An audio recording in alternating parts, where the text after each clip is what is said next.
O tema hoje, então, é sobre frustração. E é isso que a gente vai conversar. Eu gostaria de convidar você a deixar aberto a sua Bíblia no Salmo 13. Abre aí, Salmo 13. E vamos lá.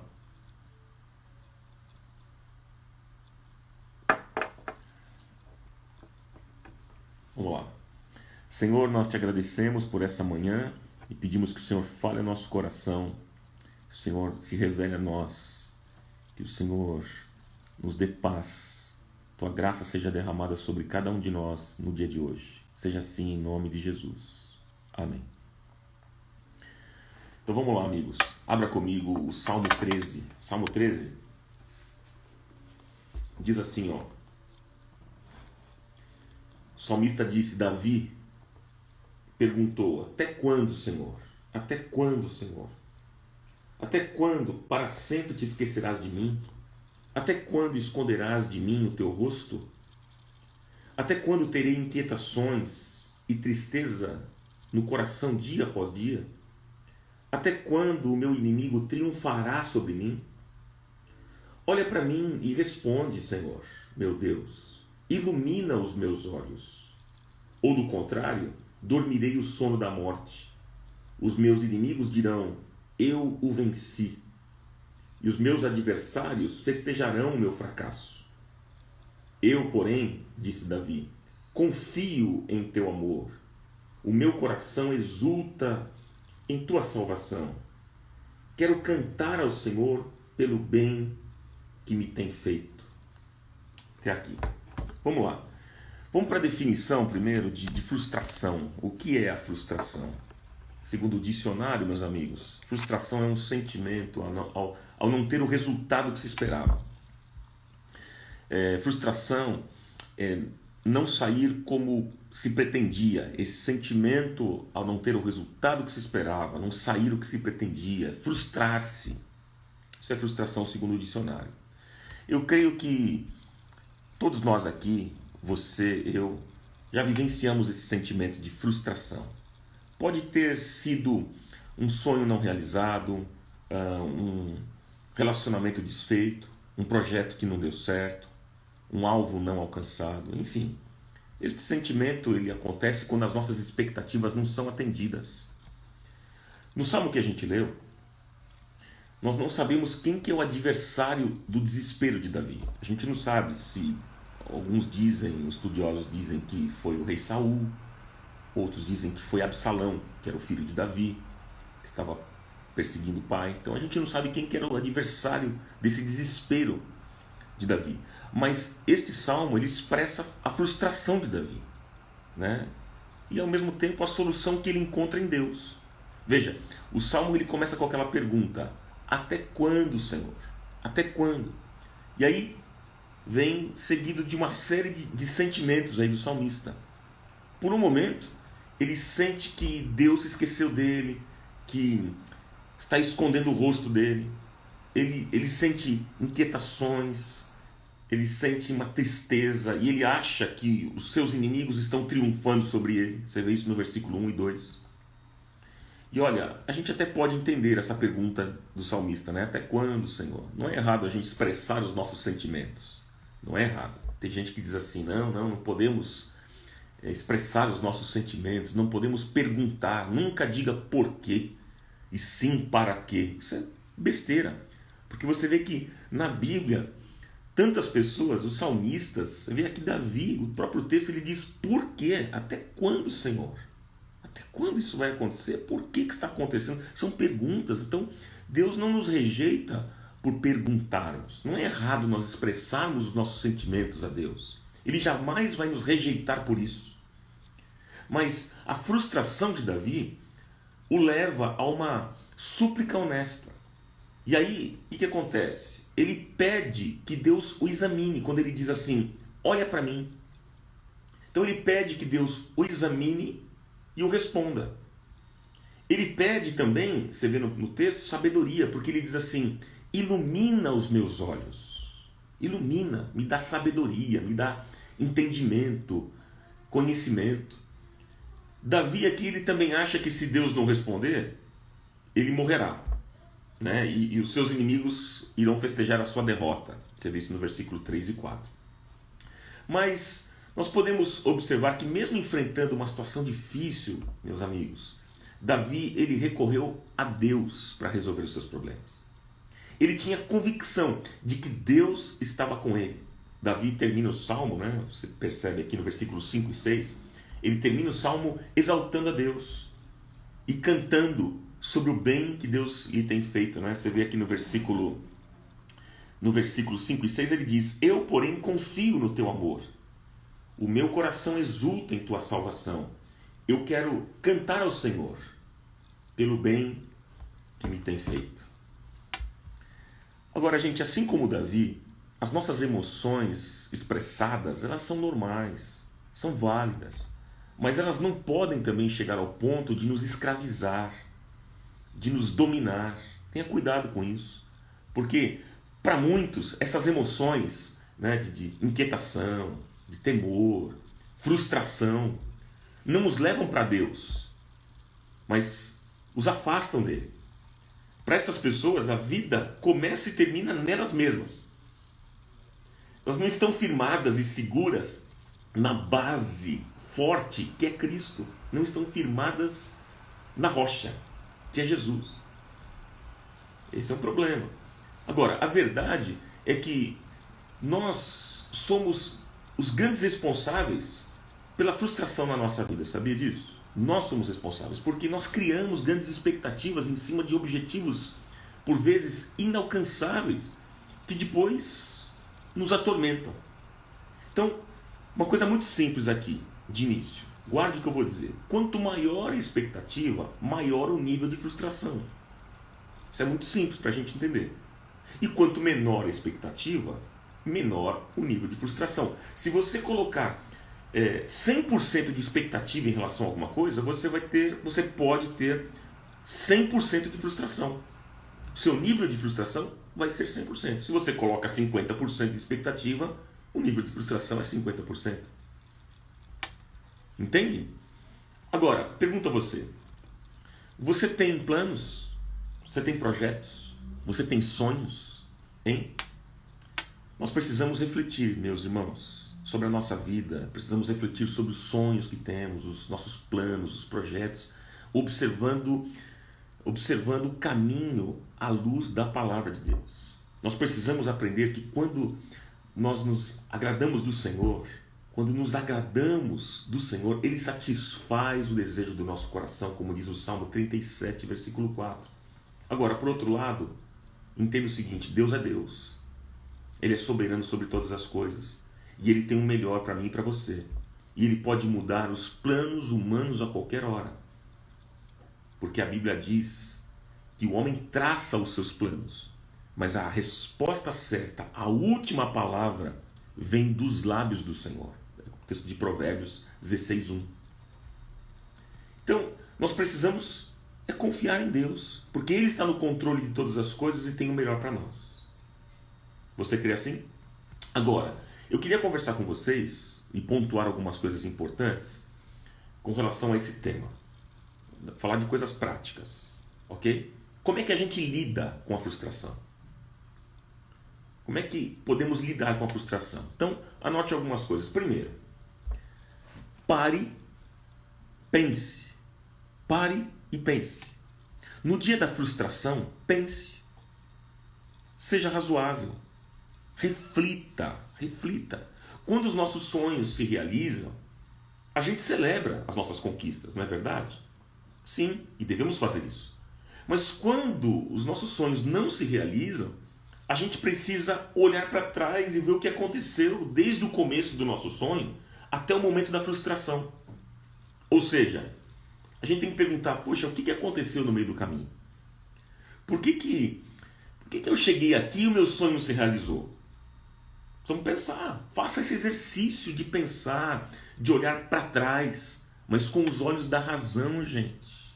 Não fique espiritualizando tudo, culpando o diabo. É o diabo, tudo é o diabo, né? Coloque os pés no chão e analise a situação.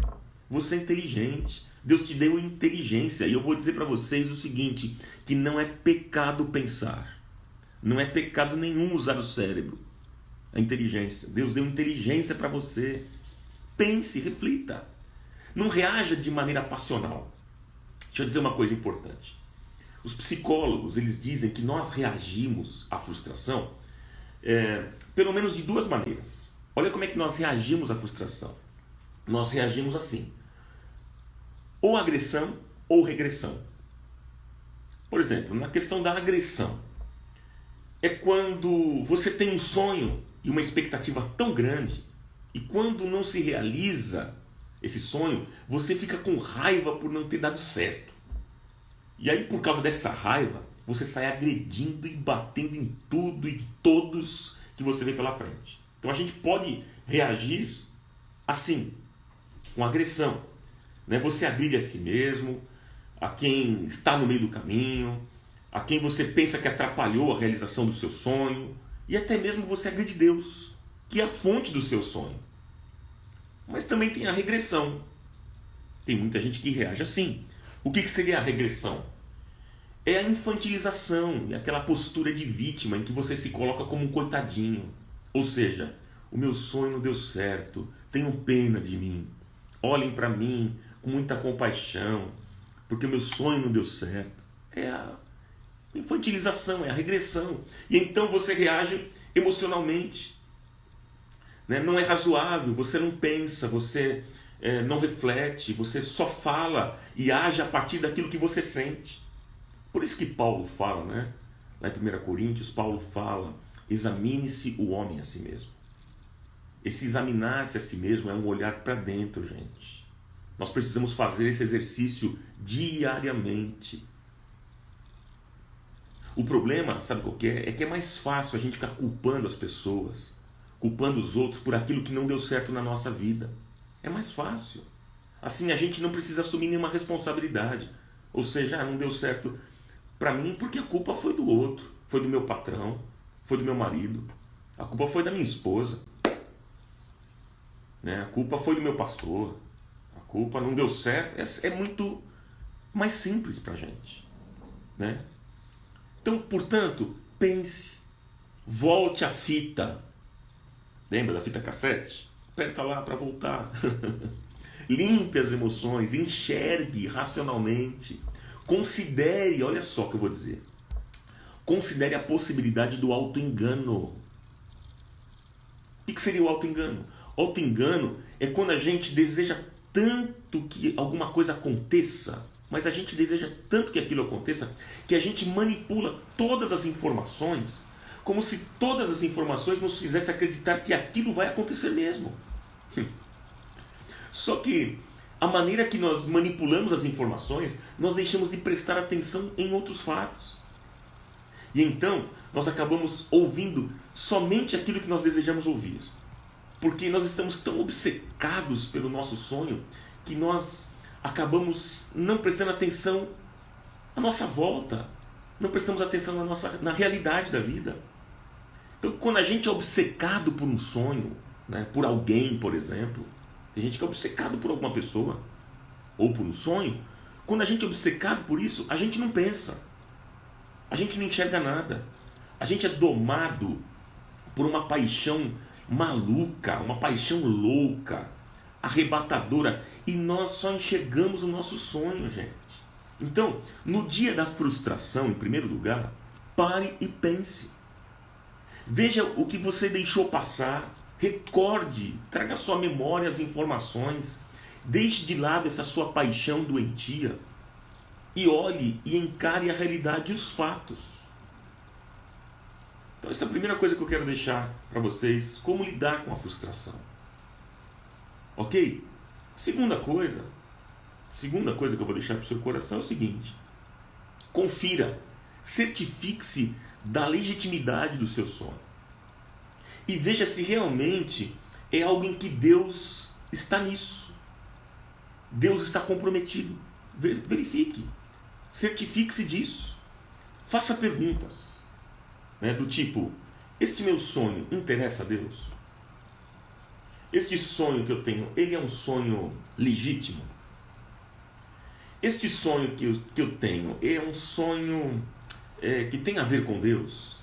Tem a ver com o reino de Deus, com a glória de Deus? Ou é apenas um sonho meu? Isso é importante, essas perguntas extremamente necessárias.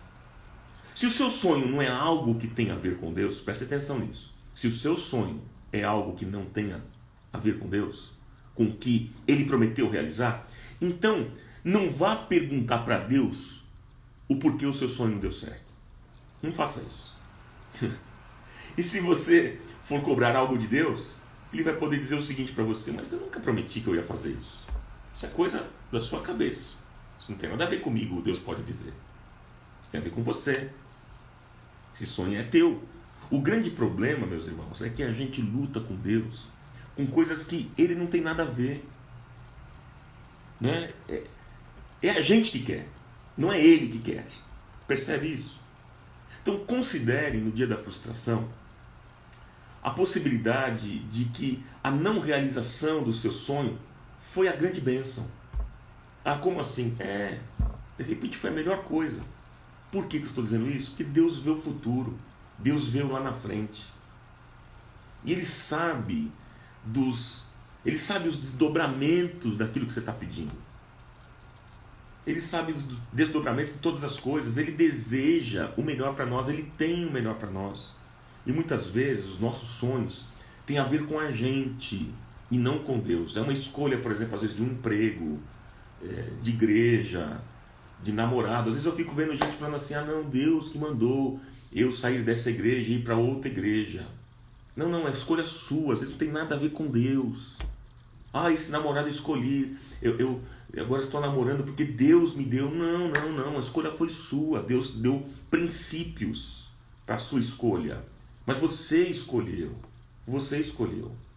Entendeu? Então tem gente que coloca na conta de Deus. Aí quando não dá certo, mas eu fico pensando: mas não foi Deus que deu? Eu já vi muita gente assim: não, esse namorado aqui, Deus que me deu. Foi Deus que me deu, tive uma visão, estava dormindo, tive um sonho, aí depois eu acordei, tive uma visão e vi o rosto dele, e foi Deus que me deu, tive convicção que era Deus que estava me dando esse namorado, esta pessoa. E aí depois dá BO, dá problema no namoro, aí eu fico pensando: mas e aí, não foi Deus que deu? Então, a escolha, muitas vezes os nossos sonhos têm a ver com a gente e não com Deus. E vou dizer uma coisa para vocês importante: olha só, não tem nenhum problema que você tenha sonhos que não tem nada a ver com Deus. Não tem nenhum problema nisso. Há coisas que realmente nascem no nosso coração, ok? É legítimo mesmo a gente sonhar. É legítimo a gente querer mais. É legítimo a gente desejar. Por quê? Porque nós somos humanos, gente. Deus nos criou com sentimentos, com desejos, com vontades. Então é natural. Agora, a gente só não pode acreditar que tudo que a gente quer, Deus tem que realizar. E quando não realiza, a culpa é dele. Entenderam? O problema é quando achamos que Deus tem que ser o patrocinador das coisas que a gente quer que aconteça. Aí está o problema. Mas nem todos os nossos sonhos têm origem em Deus. Nem todos. Por isso, certifique-se de que o seu sonho é realmente legítimo ao ponto de você invocar o nome de Deus para que esse sonho seja realizado. Peça a Deus sabedoria. Peça sensibilidade. Peça discernimento. E o Senhor vai conceder a você. Terceira ideia que eu quero compartilhar aqui, terceiro pensamento que eu compartilho com vocês. Anote aí se você quiser. Peça a Deus discernimento para você enxergar a diferença entre perseverança e teimosia. Quando que é perseverança e quando é teimosia? Peça a Deus sensibilidade, discernimento para você entender e enxergar essa diferença. Alguém diz o seguinte para você: você não está vendo que esta porta está fechada? Não insista, você está batendo numa porta que está fechada. Para com isso. Ou então, você não está vendo que ela não quer mais? Você não percebe, ou então, você não percebe que ele está te enrolando? E tantas outras coisas. Quando a porta estiver fechada para alguma situação, cuidado com o auto-engano. Vou repetir. Quando a porta estiver fechada para alguma situação da sua vida, cuidado com o auto-engano. E você ficar dizendo o seguinte: essa porta está fechada por causa do diabo. Sai, Satanás, sai! E abra essa porta agora, em nome de Jesus. Cuidado com isso, cuidado. Sabe por quê? Porque muitas vezes é Deus que está fechando a porta e não o diabo. É Deus, cuidado. Então veja, perseverança revela firmeza de propósitos. Teimosia é indício de um caráter prepotente e arrogante. Peça a Deus o discernimento e a sabedoria para você enxergar quando a insistência é perseverança e quando a insistência é teimosia. E Deus vai te ajudar. Tá? Deixa eu repetir de novo. Peça discernimento a Deus. Peça a Deus o discernimento e sabedoria para você enxergar quando a sua insistência é perseverança ou quando a insistência é teimosia. E Deus vai te ajudar. Ok? Vamos lá, mais uma ideia que eu quero compartilhar com vocês. Como é que a gente lida com a frustração? Não subestime a força e os fatores que se opõem ao seu sonho. Não subestime. Esteja preparado para essas forças. Por isso que você precisa ter planejamento, avaliação das variáveis, antever dificuldades para prover soluções. Isso é importante. É necessário saber a hora certa de agir, saber como agir, prever o que pode dar errado e como solucionar o problema se der errado. Então, não subestime e esteja preparado para os fatores e as forças que se opõem à realização do seu sonho. Isso é muito importante. Ok? Uma outra ideia que eu quero compartilhar com vocês. Como que a gente lida com a questão da frustração? Olha, transforme as adversidades e as suas fraquezas em consciência da necessidade de Deus e da necessidade de providências. E não em desculpas para a sua omissão e o seu fracasso. Veja, quando você for tomar decisões, anote os prós e os contras. Isso é importante. Quando você for tomar decisões, anote os prós e os contras. Mas a lista de prós e contras não é para você tomar decisões baseadas nessa lista. Serve apenas para você enxergar o tamanho do problema e da confusão que você está se metendo. É isso. Porque quando eu enxergo as adversidades e as minhas fraquezas e debilidades, eu não uso isso como desculpa para deixar de fazer o que eu quero fazer. Ou deixar de fazer o que Deus quer que eu faça. Quando eu enxergo as adversidades e as minhas debilidades, logo eu penso o seguinte: eu vou precisar muito de Deus nesse negócio aqui. Eu vou precisar muito de Deus nesse meu caminho. Eu vou precisar tomar providências. Eu preciso saber o que é que eu tenho que fazer. As adversidades e as nossas debilidades não são necessariamente para nós desistirmos, meus irmãos. Mas elas apenas trazem para nós a realidade de quanto nós precisamos de Deus e também das providências que nós precisamos tomar. Por isso, transforme as adversidades e as suas fraquezas em consciência da necessidade de Deus e não em desculpas para desistir, se omitir ou até mesmo abandonar o sonho. Outra coisa que eu vou compartilhar com vocês, outra coisa importante. Anote aí. Número 6. Prepare-se para a solidão, mas escolha a solitude. Prepare-se para a solidão, mas escolha a solitude. O que é solidão? Solidão é quando você fica sozinho contra a sua vontade, quando todos te abandonam. Isso é solidão. Solitude é quando você voluntária e conscientemente se retira, você mesmo. Então, prepare-se para a solidão, porque muitos vão te abandonar. Prepare-se, mas escolha a solitude. Essa retirada voluntária, gente, essa retirada, a solitude, a retirada voluntária, é para você buscar a Deus, para clamar a Deus, para você orar, para você pedir a direção de Deus, para você perguntar coisas para Deus, para você ouvir a voz de Deus, para você entender o que Ele está dizendo. Na solidão, muitos vão dizer para você o seguinte: está vendo? Eu falei, você é um cara teimoso, estava na cara que isso não ia dar certo. Eu sabia, eu tinha certeza que esse não era o melhor caminho. Na solidão vai acontecer isso. No dia da frustração, ninguém acredita nos seus sonhos. Nem os seus amigos, nem a sua própria família, nem ninguém.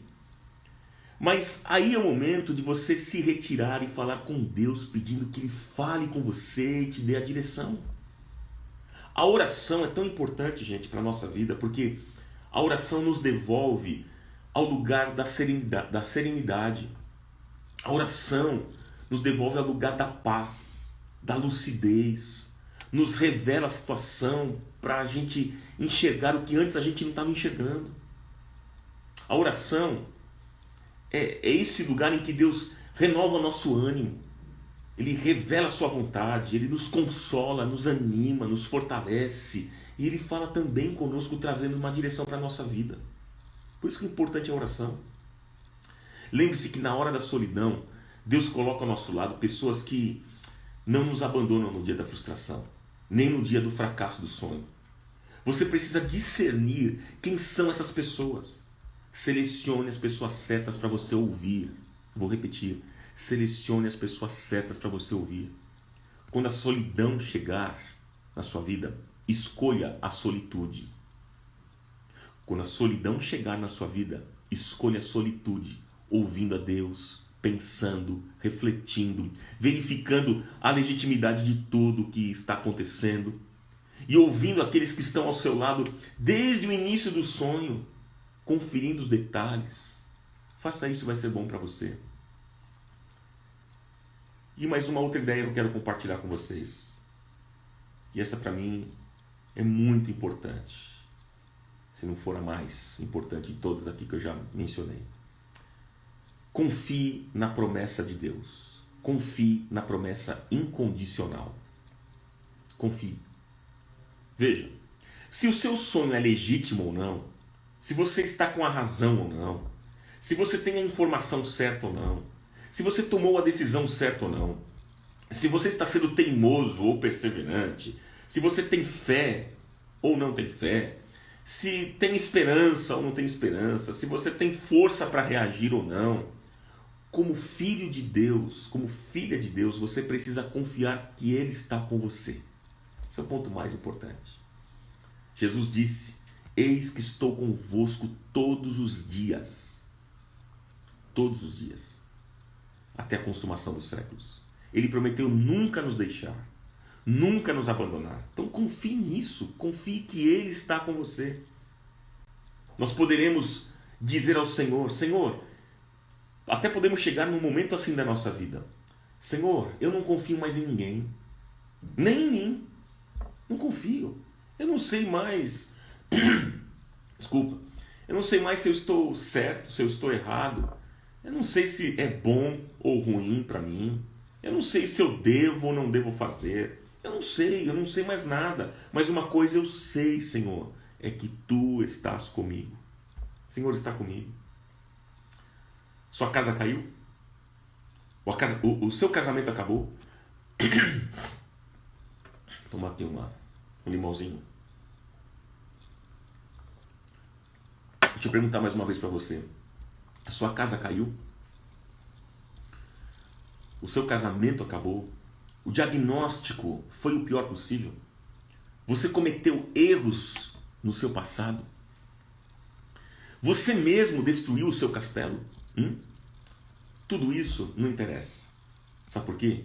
Porque você deve ficar com a promessa incondicional, que é Deus dizendo para você: eu estou com você.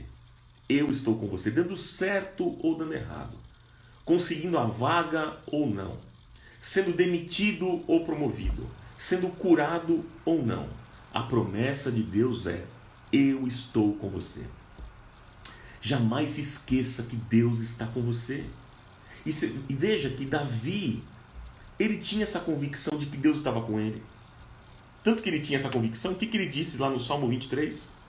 Versículo 4: ainda que eu ande pelo vale da sombra da morte, não temerei mal algum, porque tu estás comigo. A convicção que ele tinha de que Deus estava com ele. E é isso que faz toda a diferença, meus irmãos, nessa nossa caminhada. É a presença de Deus, é a presença do Senhor conosco que faz toda a diferença. Se o seu castelo está em pé, preste bem atenção, se o seu castelo está em pé, mas Deus não está com você, de nada vale o seu castelo. Mas se o seu castelo caiu e Deus está com você, então você poderá fazer um outro castelo, você poderá começar de novo, você poderá substituir o sonho, receber forças onde jamais você pensava que teria condições de receber, porque Deus está com você. Lembre-se, o Senhor é a tua rocha, o Senhor é a tua fortaleza, o Senhor é o teu socorro presente na hora da angústia. Creia nesta verdade, creia nisso. Então eu quero encerrar aqui dizendo o seguinte: coloque diante de Deus o seu coração nesta manhã. Coloque os teus sonhos, coloque as tuas expectativas de futuro, coloque até os teus sonhos não alcançados, coloque diante do Senhor. É hora da gente escolher a solitude, nos retirarmos e falarmos com o Senhor. Este é o momento onde está Jesus, a promessa de futuro é certa, e a esperança, e a vitória. Eu pergunto para você, você se sente frustrado? Você se sente frustrado com o quê?